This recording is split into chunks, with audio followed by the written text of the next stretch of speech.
Hi everyone, my name's Josh. I'm from Brisbane, Australia, and I'm 20 years old.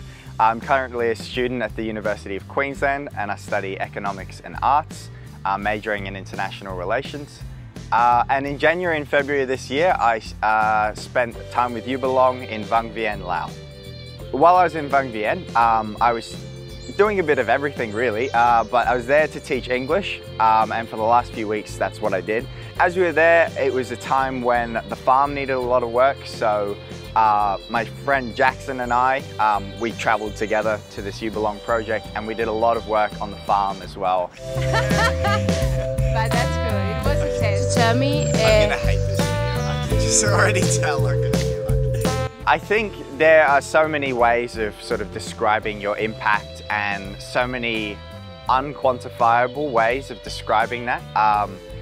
I guess the concrete things that we did and achieved, we really helped out on the farm, and now looking back on Facebook you can see that like it's just starting to flourish, things are growing, like they've laid out the path, it's really cool to see. So that's sort of like the lasting impact of what I think we did on the farm, and I know in the schools like the kids were just incredibly grateful for us being there, and that's something that on the flip side impacted me. So affected my decisions at university now.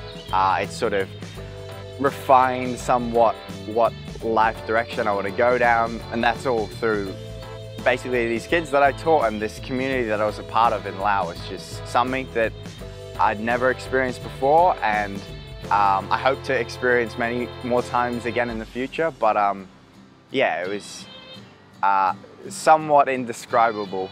Particularly, you're there to serve, you're there as a volunteer to work, essentially. And I think it's important to keep that optimism, to keep that self-motivation, because while you have a great team around you and you have great other UBELONG volunteers there to support you, a lot of it comes down to you and your attitude and how you approach your everyday life.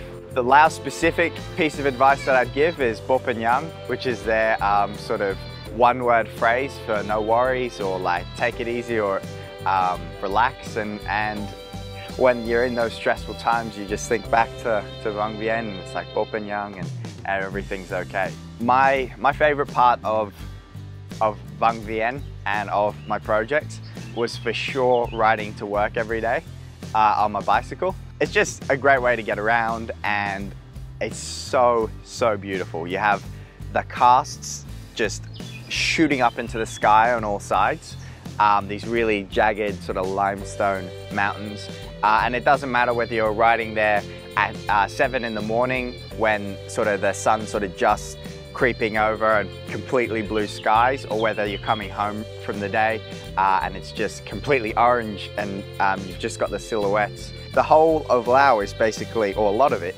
is just situated on this road. You ride through the markets, you ride just past people's houses as they're having breakfast, or if they're singing karaoke and having a barbecue, or if you get up like further out and you're passing like sort of the Nam Song, you're passing the river and you're passing sort of other farms as you're on your way to your own organic farm, and it's just doing that every day was a highlight, and really just is something that will stay with me for a very long time, those images.